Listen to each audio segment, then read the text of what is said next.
ম্যানুয়ালটা of করে অটোতে যাও। ঠিক আছে এটা। দর্শক দেখছেন শুটিং চলছে, আসলে ফটোশুট চলছে। বাংলা চলচ্চিত্রের কিংবদন্তি নায়িকা রোজিনা ম্যাডামের একটা ফটোশুট চলছে। আমরা এখন কথা বলবো যদিও ম্যাডামের সঙ্গে শ্যুটটা শেষ হলে। আচ্ছা আচ্ছা,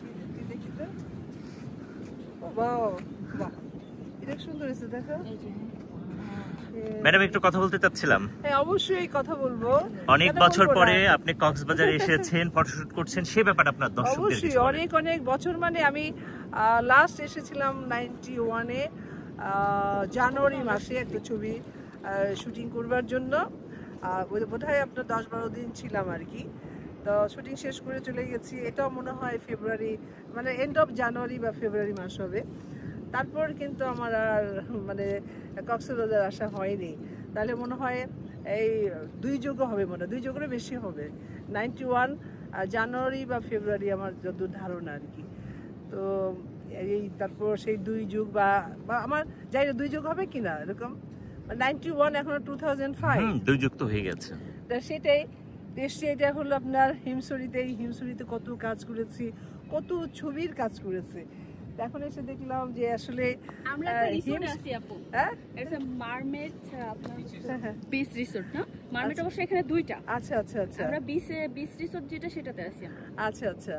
তো এখন মনে করি এত মানে ডেভেলপ হয়েছে, এসে দেখলাম আসলে যেখানে যেখানে কাজ করতাম যে জায়গাগুলোতে সেই ঝাউ গাছ মানে আছে কিন্তু বাট মানে ওই জায়গাটা নাই, হয়তো ভিতরের দিকে আছে। তো আমার মানে সব অনেক ডেভেলপ হয়েছে। আপনার বড় বড় বিল্ডিং, আপনার রিসর্ট, আর 5 স্টার হোটেল, রাস্তাঘাট অনেক চড়া। তো আসলে ভালো লাগছে যে অনেক ডেভেলপ হয়েছে, কিন্তু আগে যে শুটিং করতাম অনেক স্মৃতি, অনেক জায়গায়, সেই জায়গাগুলো খুঁজে পাচ্ছি না। এটা একটু কষ্ট হচ্ছে, কিন্তু আরেক দিক দিয়ে আনন্দ লাগছে যে না, কক্সবাজার সে আগের কক্সবাজার নেই, নামটা ঠিকই আছে কিন্তু অনেক ডেভেলপ। রাস্তাঘাট থেকে শুরু করে হোটেল রিসোর্ট থেকে শুরু করে আসলে খুব ভালো। কারণ এটা আমাদের দেশে আমরা চাই যে এত বড় আমাদের দেশের মতো বোধহয় সমুদ্র কোথাও অন্য পৃথিবীতে কোথাও নাই, যেন এখানে যেন আমাদের আপনার সব হলিডে করতে আসে। মানে যত বেশি আসবে ততই তো মনে করেন আমাদের দেশের জন্য ভালো আর কি। আসেও আসলে, কিন্তু প্রতি ঈদে কিন্তু আমি দেখি আমাদের ঢাকা শহরে ম্যাক্সিমাম ঈদ না করে না, কিছু কিছু ফ্যামিলি কক্সবাজার চলে আসে। আবার এমনি ইচ্ছারা তো আছে, তারপরে ঈদে পর্বে বা যে কোনো পর্বে মানে ছুটি থাকলে চলে আসে। এটা খুব আনন্দের বিষয় যে আমাদের কক্সবাজার এখন টুরিস্ট অনেক বেড়ে গেছে, খুবই ভালো। তো যাই হোক দর্শকদের উদ্দেশ্যে আরেকটু কথা, কোনো বিশেষ কোনো স্মৃতি একটু ম্যাডাম? না বিশেষ কোনো অবশ্যই অনেক বিশেষ, তো অবশ্যই স্মৃতি অনেক ছবিরই আছে। তবে একটি ছবি যেটা করেছিলাম, একটি মানে অনেক ছবির মধ্যে একটি ছবির নাম ছিল মৎস্যকুমারী। সেই মৎস্যকুমারী মানে মাছ, মানে হিরোইনটা হলো পুরো মাছ এই সমুদ্রে। আপনার আমি 10 থেকে না বোধহয় 15-16 দিন ছিলাম।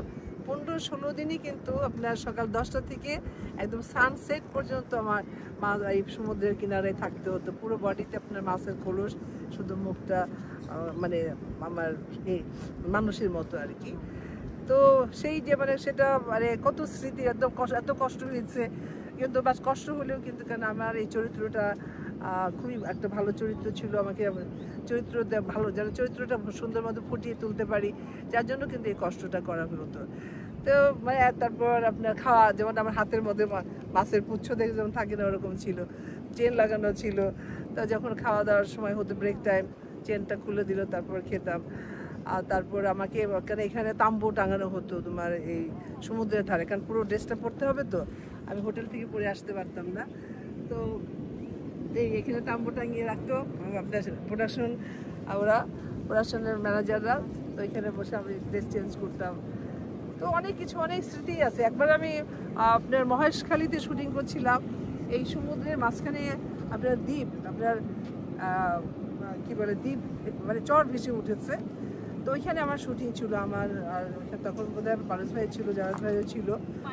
তো ওটা হলো আপনার মানে জোয়ার ভাটার সময়, হয়তো জোয়ার মানে আসে হলো আপনার বিকাল 5টার সময়, মানে অবশ্যই সমুদ্র তো সবাই জানে জোয়ার ভাটা একটা আছে, যে একটা সময় জোয়ার আসে, একটা সময় ভাটা হয় আর কি। তো এখানে অনেক অনেক মানে কি বলবো যে ওইটার যে ভয়ঙ্কর একটা দৃশ্য হয়েছিল। তো আমি আরেকদিন এই কথাগুলো দর্শক আমরা আরো গল্প শুনবো, যেহেতু ম্যাডাম বেশ কিছুদিন আছে তার কাজ নিয়ে, আমরা অনেক অনেক গল্প শুনবো। এখন আবার ম্যাডাম কাজে ব্যস্ত হবে। হ্যাঁ, এর পরবর্তী অবশ্যই আমি একটা ইউটিউব চ্যানেল খুলেছি, এটা আগেও বলেছি এখনো বলছি, অবশ্যই সবসময় কন্টেন্ট ওভাবে দেওয়া হয় না। রোজিনা অ্যাক্ট্রেস, রোজিনা অ্যাক্ট্রেস নামে। তো আপনারা অবশ্যই দেখবেন, আমার সাথেই থাকবেন। কারণটা কি হলো, আগে তো ছবি করতাম, আপনারা হলে গিয়ে ছবি দেখতেন, এখন তো আর ছবি করি না। তা যার জন্য মনে করি যে এখন সোশ্যাল মিডিয়াতে অনেক প্রখর, তবে এই মানে ইউটিউবের মধ্যে বা আপনার ফেসবুকের মধ্যে বা পেজের মধ্যে যেন আমি দর্শকের সাথে থাকি আর দর্শকদের মাঝেই থাকি, এই জন্যই কিন্তু করাটা আমার। আমি আশা করবো আপনারা আমার ইউটিউব চ্যানেলে থাকবেন আর আমার পেজের সাথে থাকবেন। ভালো থাকবেন, ইনশাল্লাহ দেখা হবে। ওকে, ওকে, থ্যাংক ইউ ম্যাডাম।